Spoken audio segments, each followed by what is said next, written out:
Eu gostaria de agradecer a presença da doutora Eliane Cabelo aqui no nosso estúdio. A doutora Eliane é médica pediatra e vai poder falar para a gente a respeito das várias infecções que ocorrem nas crianças, infecções de vias aéreas superiores, amidalite, otite, rinite, e que pega muito nesta época do ano que nós estamos entrando, outono, e provavelmente mais para frente no inverno também. Doutora, muito obrigado pela presença. E já para começar, o frio realmente é o grande vilão dessas infecções de vias aéreas? Não apenas o frio, nós vemos que esse ano, bom, antes de mais nada, eu gostaria de agradecer pelo convite. Sim. Sempre muito bom estar aqui com vocês. Com as pessoas que acompanham o seu programa, são muitas, sempre que eu venho, o retorno é muito grande. Então, muito obrigada a todos vocês. E realmente, a gente percebe que não apenas o frio, esse ano ele está um pouco mais quente que o habitual. E isso não impede da nossa enfermaria, por exemplo, lá no Hospital das Clínicas, estar lotada de casos de crianças com pneumonias, com bronquiolites, e também, lógico que isso não leva a internações, mas também nós vemos no dia a dia as otites, rinites, enfim, de A a Z nós podemos escolher aí nomes, não é, para doenças que afetam as crianças nessa faixa, nessa época do ano. A senhora falou bronquiolite. O que é a bronquiolite, doutora? A bronquiolite, ela é uma doença viral. Ela acontece muito em crianças pequenas, então até os seus 2 anos de idade, mas pega bebezinhos muito pequenos.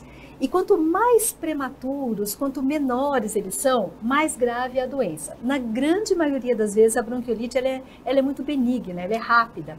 Então, o que acontece? O bebê começa lá com seu resfriadinho, parece um resfriadinho, porque é um vírus, e o vírus mais culpado pela bronquiolite é o vírus sincicial respiratório, mas existem outros vírus. Então, ele dá uma coresinha, uma tosse, um pouquinho de febre, e ela começa a sibilar, chiar, como se fosse uma bronquite. Na maioria das vezes se resolve espontaneamente, mas algumas vezes a criança começa a ficar muito cansada realmente. Então começa a usar o que a gente chama de musculatura acessória. Então ela respira com dificuldade, ela fica com falta de ar. A mãe olha e fala, nossa doutora, está afundando aqui para respirar. Quer dizer, os músculos do tórax são chamados para ajudar o pulmão que não está dando conta, porque o vírus sincicial, ele leva a uma inflamação ali dos bronquíolos terminais, né? Então os bronquíolos se fecham, como se fosse mesmo uma bronquite ou algo assim. Então a respiração fica difícil e chia bastante. Então nesses casos os pais geralmente procuram pronto atendimento, são realizadas aquele primeiro atendimento, e se o médico entender que a saturação de oxigênio não está muito boa, às vezes é necessário internar para fazer a oxigenoterapia. E com isso nós temos ali a evolução, né, que acontece ali em 3, 4, 5 dias, e algumas crianças que às vezes ficam mais tempo até para conseguir eliminar o estrago, né, realizado aí pelo vírus. As pneumonias também são bastante comuns nesta época do ano, né, doutora? Sim. E sabe qual que é o grande problema? A família tem muito medo, porque quando a gente fala nessas doenças, dá a impressão que é tudo muito igual, não é verdade? Uhum. Muitas vezes você tem, nossa, mas é febre e tosse. Todos têm febre e tosse. Pneumonia, febre e tosse. Mas existem alguns sinais, e eu acho que é isso que é interessante a gente comentar, não é? Que ajudam os pais a identificar. Será que isso é uma coisa mais grave? Será que isso é uma pneumonia? Será que é só um resfriado começando? Como que a gente diferencia isso? Então, normalmente, a gente se baseia nos sintomas que a criança está. Primeira coisa, estado geral. A criança com pneumonia, ela começa a ficar ruinzinha, a mãe percebe que ela não está bem, né? Além da tosse, além da febre, ela pode ter falta de ar, ela pode ter dificuldade em se alimentar, ela fica cansada, muitas vezes você baixa a febre, ela continua com aquele mesmo estado, diferente de um quadro, por exemplo, de um resfriado ou até uma gripe, que você baixa a febre, ele já se anima um pouquinho, vai brincar, come. A criança com pneumonia geralmente não fica assim. Certo. Essas crianças com pneumonia todas têm que ser internadas? Porque quando fala pneumonia, você já fica, meu Deus do céu, será que isso não é grave, né? Como você falou, parece tudo mais ou menos a mesma coisa. Sim. Geralmente as pneumonias não internam? Geralmente elas não internam, graças a Deus. Na verdade, nós temos vários tipos de pneumonia. Tem uma pneumonia que a gente chama de comunitária. Então, o que é isso? É aquela pneumonia que vai acontecer naquele paciente que é o menino que está indo para a escola, que entrou em contato ali, geralmente o pneumococo, né, que provoca pneumonia, entrou em contato com esse pneumococo, ele conseguiu vencer ali as barreiras das vias aéreas superiores, foi até o pulmão e vai provocar a pneumonia. Se a criança for bem nutrida, se a criança não tiver uma doença prévia, geralmente ele se sai muito bem, né? Você, lógico, vai ter que entrar com antibiótico sim, você vai ter que procurar o médico sim, acompanhar, não é uma coisa que, por exemplo, você pode medicar e falar tchau, volta daqui a um mês. Não, você vai acompanhar, daqui a 48 horas você volta, você vai auscultar de novo, então você faz esse acompanhamento. Mas geralmente o tratamento é tranquilo em casa, não é? E ainda mais agora, com muitas assim, vacinas voltadas para o pneumococo, né? A gente tem várias agora no sistema público, diminuiu muito os casos daquelas pneumonias gravíssimas que existiam. Ainda existe, mas geralmente acontece em crianças que já têm alguma coisa prévia, ou uma criança cardiopata, um pneumopata, ou uma criança muito fraquinha. Mais uma vez aqui eu volto a falar do prematuro, não é? A criança desnutrida. Então esses, eles já, ou a criança que estava hospitalizada por algum outro motivo, já não é mais aquela pneumonia comunitária comum, né? Essa pode complicar realmente. Doutora, já partindo então para as infecções mais superiores. Infecção de vias aéreas superiores, o que é isso? Então, as vias aéreas superiores, a gente fala que nariz, ouvido, garganta, né? Então, são as infecções que acometem essa região do corpo. Então, começando de cima para baixo, então nós temos os resfriados comuns, o resfriado comum, a gripe, a otite, a amidalite, faringite, laringite. Então, são uma série de doenças essas que a gente chama de vias aéreas superiores. Então, vamos começar aí pelas otites, doutora. Sim. O que são as otites? Infecção de ouvido. Existem vários tipos de infecção de ouvido. Tem desde aquela que a mãe aperta a orelhinha da criança, a criança chora, que é aquela otite externa, né, que é do conduto, do canalzinho. Até algumas que dão no ouvido médio. Então, aí dá aquela febre, dor de ouvido. Pode ser de um lado, pode ser dos dois lados. Pode supurar, sair pus mesmo pelo ouvido ou não. Então, são vários tipos de infecção que acometem o ouvido das crianças. E também o tratamento, nesse caso, ele pode ser por vírus ou pode ser por bactéria, ok? Então, nem toda dor de ouvido com febre é caso de entrar com antibiótico. Quando o médico olha e vê que tem lá a membrana do tímpano tá abaulada ou que tem uma secreção purulenta, aí ele vai entrar com antibiótico. Certo. Tá? E as virais, o tratamento é só sintomático? Só sintomático. Você vai dar a medicação para dor ou para febre, não é? Você vai fazer uma compressinha local, deixar a criança descansar. Enfim, o organismo dela vai acabar eliminando. E essas otites externas? Na minha época existia aí o otosporin, lidosporin, são tratadas topicamente? Ainda existem essas medicações, mas não é muito recomendável que se você aplique em casa, não é? Até porque muitas vezes você não sabe se realmente é uma otite externa ou se é, não é? Uhum. Mas existem sim, essas medicações tópicas, é o tratamento da otite externa, é com essa, não exatamente com esse que você falou, mas tem outros que a gente prefere. E de medicação que vai no conduto, vai no canalzinho do ouvido e ela já consegue eliminar o problema.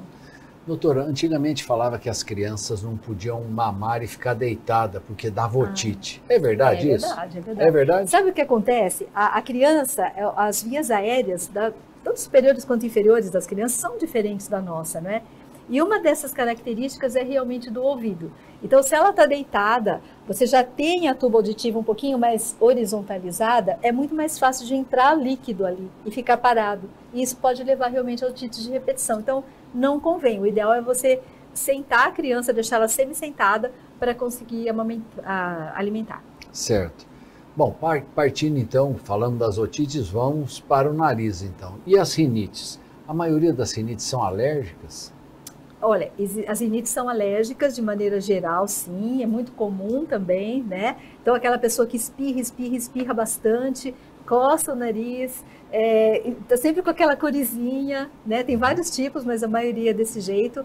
E é uma coisa que parece que não melhora nunca, né? Então, a mãe fala, mas ele tá sempre gripado. Não é gripe, na verdade, parece ser mais uma rinite alérgica, né? Então, já tem o histórico, geralmente são crianças alérgicas que têm esse tipo de problema, né? E o tratamento é com antialérgicos, que o médico passa, e algumas sprayzinhos ou gotinhas que você pode usar nasais que ajudam a combater também. A gente vê na internet aí o pessoal que faz aquela lavagem de nariz. Coloca uma bexiga que empurra tudo e sai tudo pelo outro. É adequado, Olha, é correto fazer isso. Eu vejo em crianças muito pequenas, dá uma aflição aquilo. E tem gente que gosta muito daquilo. Fala, nossa, eu acho até interessante, assim, para mim, se fala, posso fazer, eu acho muito bom. Mas, na verdade, o que a gente tem visto, que às vezes uma pressão muito grande, especialmente se o seu dispositivo não for adequado para a criança, pode ser ruim também, não é? O caso, assim, até de um otorrino, eu estava conversando outro dia com ele, ele falou que viu vários casos de mães que usaram aquele dispositivo que era até para adulto, né, com um fluxo muito grande que causou otite na criança também. Então, também, você tem que tomar cuidado, usar de forma correta, perguntar para o seu médico o volume que você pode usar e a forma que você pode aplicar. Eu também tenho um certo receio, simplesmente, de chegar e colocar volumes muito altos em fluxos muito grandes, né? Eu acho estranho também. Certo. Bom, partindo então para as dores de garganta, as famigeradas amidalites. As amidalites podem também ser virais e bacterianas, doutora? Sim. Não apenas isso, a gente tem as amidalites virais, a gente tem as amidalites bacterianas, e não são todas as bacterianas, teoricamente, que você entra com antibiótico. A gente tem muito medo do estreptococo beta-hemolítico, e esse é o que causa consequências. Porque quando a gente trata a amidalite, você fala, eu vou dar um antibiótico para esse caso, a gente nem está pensando tanto na amidalite, a gente está pensando na consequência que ela pode ter, que seria glomerulonefrite, febre reumática. São alterações que as toxinas daquela bactéria levam à distância e agem na criança, entende? Então, você trata pensando em evitar isso. Então, quando o médico vê determinados sinais, então petequias no palato, exudato, né, placas na faringe, gânglios. Então, são alguns sinais ali que você soma e fala, não, isso realmente é uma amidalite bacteriana causada por esse streptococo aqui. E aí eu preciso realmente entrar com antibiótico. Mas a grande maioria das vezes não é. A grande maioria das vezes você tem uma hiperemia, fica vermelhinha a garganta, a criança fala, tá doendo para engolir. 2 dias ela tá bem, a febre é baixinha, e nesse caso era viral com certeza. Doutora, antigamente se fazia muito amidalectomia, tirava as amígdalas. Um monte de... Eu lembro, quando era pequena, minha irmã tinha amidalite de repetição. Aí ela operou, acabou, sarou. Sim. Ela até engordou, cresceu mais, e tinha muito isso. Hoje ainda tira? Faz muita amidalectomia? Tem indicações. É lógico que não houve uma época realmente que era exagerado. A gente percebia mesmo que todo mundo tirava. Hoje não. A gente vê os otorrinos, eles têm critérios, né? Então você tem, no caso, como você falou, amidalite de repetição numa fase que você não espera, não é? Então, às vezes, a única forma realmente é você fazer a amidalectomia. E quando que a gente fala, quando que a amidalite é de repetição e quando que eu espero, né? Então, como que é o tecido da amígdala? Ele é um tecido que ele vai se desenvolvendo nos primeiros anos de vida, chega uma idade que ele involui. Então, a criança acima de 5, 6 anos, ela já começa a ter uma amígdala menor, assim como a adenoide, não é? Então, teoricamente, a partir dessa idade, você já não espera que ela tenha 3, 4, 5 amidalites por ano. Ela vai ter uma, de vez em quando, né? Então, se ela continua naquela toada da criança menor, que pode sim ter mais do que 2 ou 3, depende de cada uma, aí realmente pode ter uma indicação. Ou quando ela é grande demais ao ponto de atrapalhar a deglutição. Existe isso. Então, amígdalas tão grandes que a criança não deglute direito, não consegue engolir o alimento. Também é uma causa que eles indicam. Mas eles são, hoje que eu tenho visto, assim, muito mais critério, tem muito mais diretriz para você indicar ou não indicar a amidalectomia. Outra coisa que sempre falam é que quem está com amidalite, as crianças com amidalite, não pode chupar sorvete, não pode tomar gelado, não pode...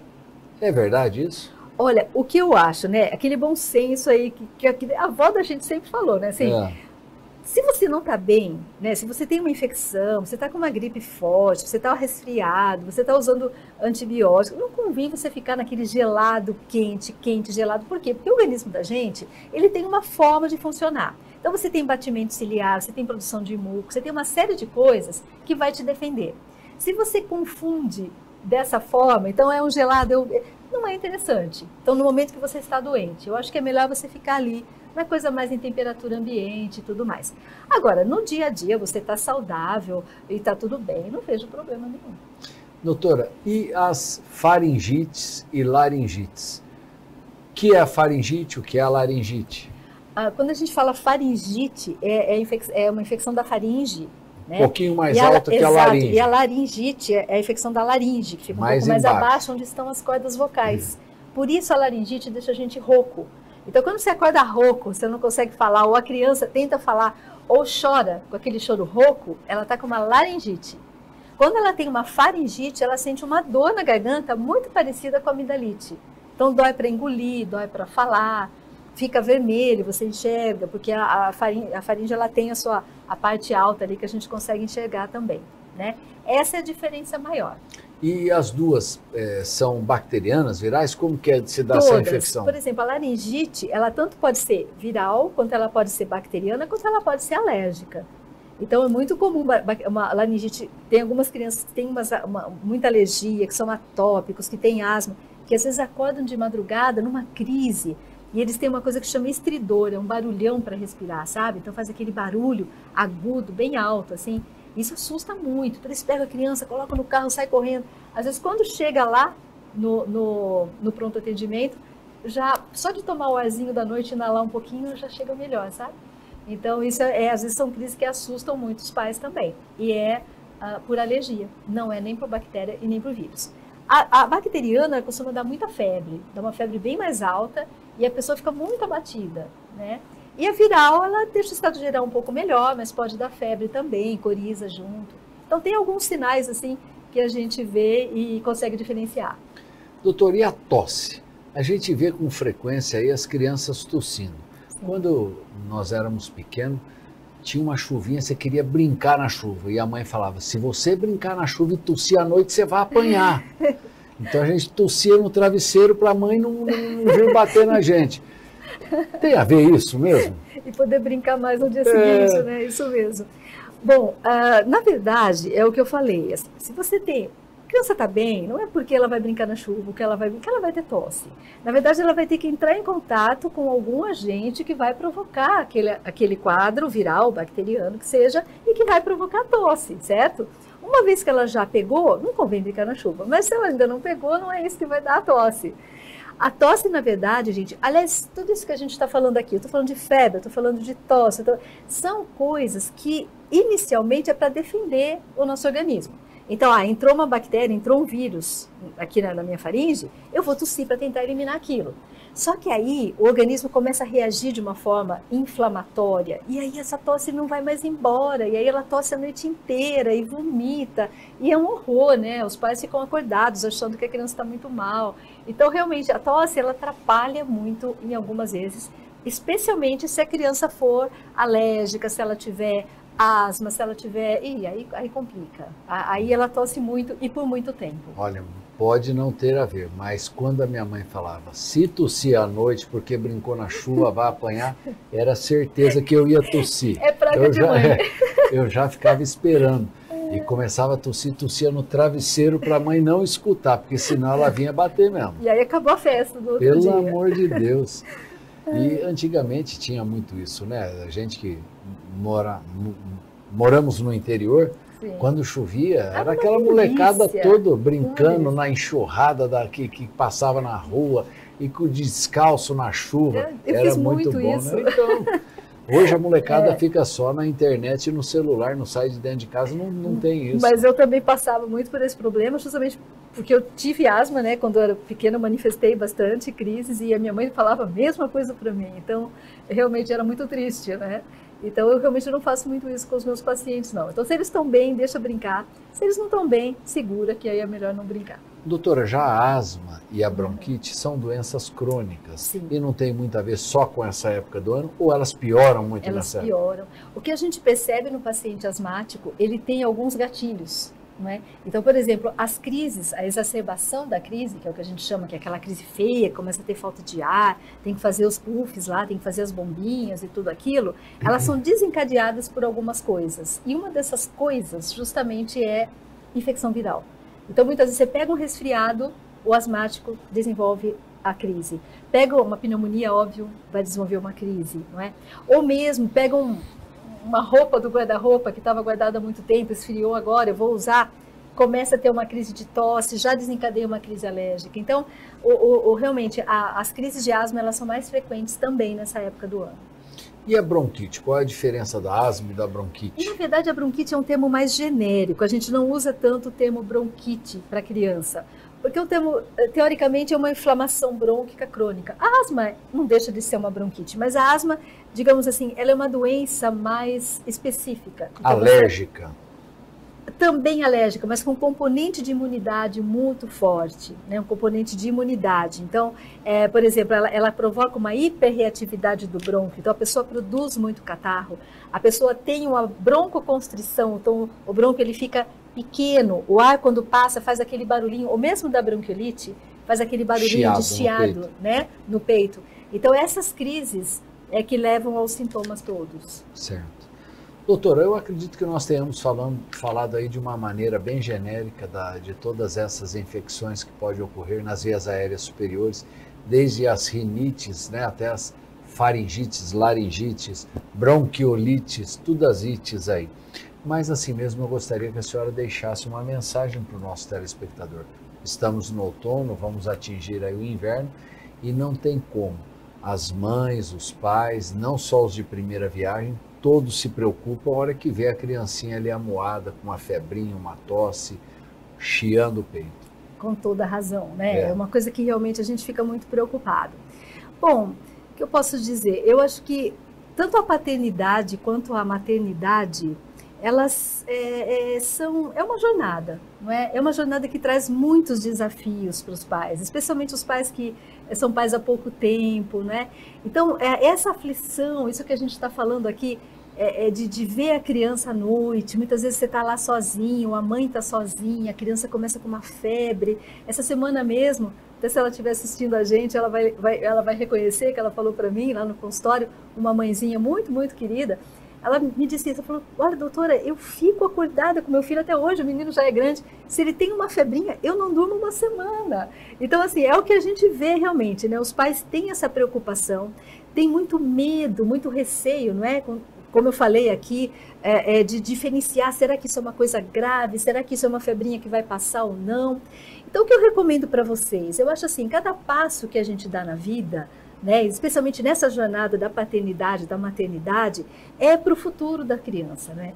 Então vale muito a pena você ir atrás de informação, como isso que a gente está fazendo aqui, vamos sentar e vamos tentar entender, diferenciar, será que agora é uma coisa que tenho que preocupar, eu tenho que sair correndo para o hospital? Ou será que eu posso aguardar um pouco, eu posso dar um antitérmico, eu posso hidratar, eu posso avaliar porque eu vi que é dessa forma ou de outra forma. Então, a informação, eu acho que é uma coisa fundamental para vocês conseguirem passar por esse período de uma forma menos difícil, né? Que seja assim uma jornada mais tranquila para todos. É o que eu desejo. Sem dúvida. Eu agradeço imensamente a presença da doutora Eliane aqui no nosso estúdio. Toda vez que a Eliane vem, ela fala de uma maneira bem clara, bem tranquila, que todo mundo entende. Eu aprendo muito toda vez que você vem, viu, Eliane? Gostaria de agradecer você, nosso telespectador. Se restaram algumas dúvidas, queiram encaminhar para a TV Prevê. Tenho certeza que a doutora terá o maior prazer em respondê-las. E fica aqui o convite para que na semana que vem estejamos juntos aqui para mais um Prevê Saúde. Tchau.